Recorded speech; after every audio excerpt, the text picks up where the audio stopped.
Train की पटरी पर खड़ी ये अजीबोगरीब चीज ट्रेन, गाड़ी और हवाई जहाज का मिक्सचर है। इसमें व्हील्स ट्रेन के, इंजन जहाज का और बॉडी गाड़ी की तरह डिजाइन की गई थी।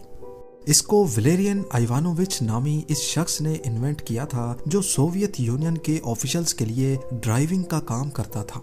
अब ये तो हम सबको मालूम है कि रशिया उस वक्त सोवियत यूनियन हुआ करता था और ये बहुत ही बड़ा मुल्क है। इसके एक कोने से दूसरे कोने तक पहुंचने के लिए ऑफिसर्स को कई हफ्ते लग जाते थे। इस मुश्किल को आसान करने के लिए वलेरियन, जो उस वक्त 25 साल का था, उसने एक नई इन्वेंशन करने का इरादा किया। उसने ये गाड़ी नुमा जहाज डिजाइन किया जो चलेगा तो रेल की पटरी पर, लेकिन इसमें एक जहाज का इंजन फिट किया गया था। इसके पीछे एक प्रोपेलर भी लगाया गया ताकि इसकी स्पीड फौरन ही बढ़ाई जा सके। 140 किलोमीटर पर आवर की स्पीड से ट्रेवल करने वाली इस इन्वेंशन को एरो वैगन का नाम दिया गया। याद रहे कि ये बात 1921 की है और उस दौर में इतनी स्पीड अचीव करना वाकई एक एक्स्ट्रा ऑर्डिनरी बात थी। एरो वैगन वक्त की इतनी जरूरत थी कि इसके डिजाइन के दौरान ही ये पूरे सोवियत यूनियन में वायरल हो गई और सब लोग बड़ी शिद्दत से इसका इंतजार करने लगे। 24 जुलाई 1921 को इसका पहला टेस्ट रन हुआ। मॉस्को से करीब 200 किलोमीटर दूर एक शहर तक एरो वैगन में सफर किया गया, जिसमें वलेरियन, जो कि इसका इन्वेंटर था, और साथ में चंद ऑफिशियल्स भी सवार थे।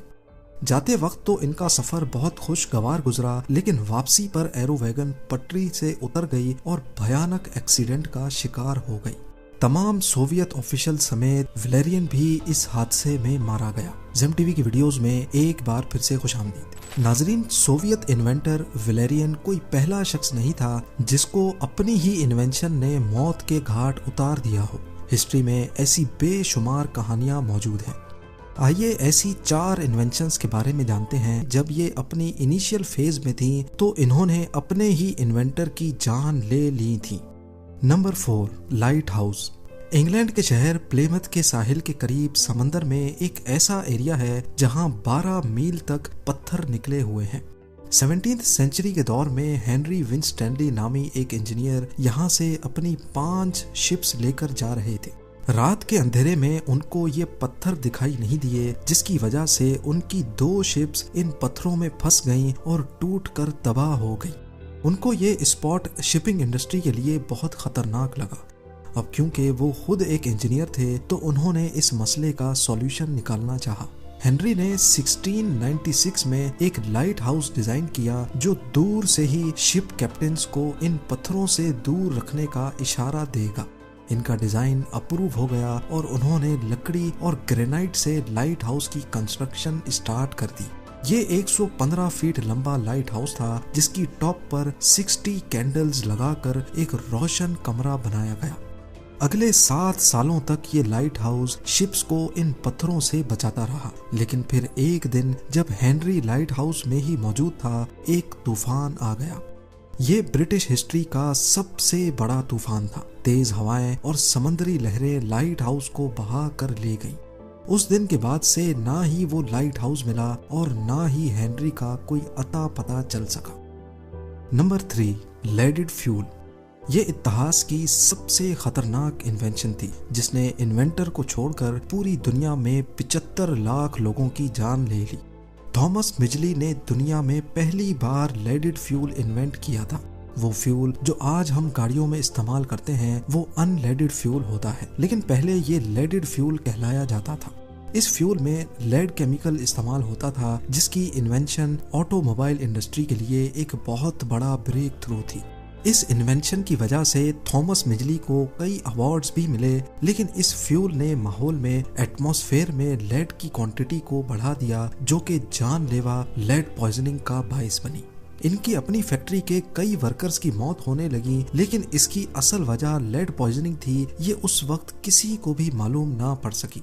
कई सालों की जांच के बाद लेडेड फ्यूल को हटाकर अनलेडेड फ्यूल से रिप्लेस तो कर दिया गया, लेकिन तब तक ये दुनिया को बहुत नुकसान पहुंचा चुकी थी। 51 ईयर्स की एज में थॉमस मिजली को लेड पॉइजनिंग की वजह से पोलियो हुआ और वो बेड पर आ गए। उन्होंने अपने खुद के बेड के लिए एक पुली सिस्टम डिजाइन किया जो उनको बेड पर आसानी से सीधा बिठा देता था, वो भी बगैर किसी की मदद के।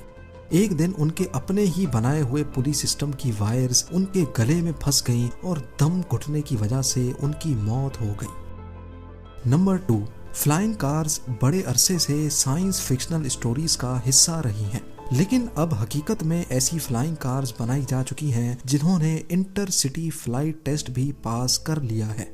पर दुनिया की सबसे पहली फ्लाइंग कार 1970s में हैरी स्मोलिंस्की ने इन्वेंट की थी।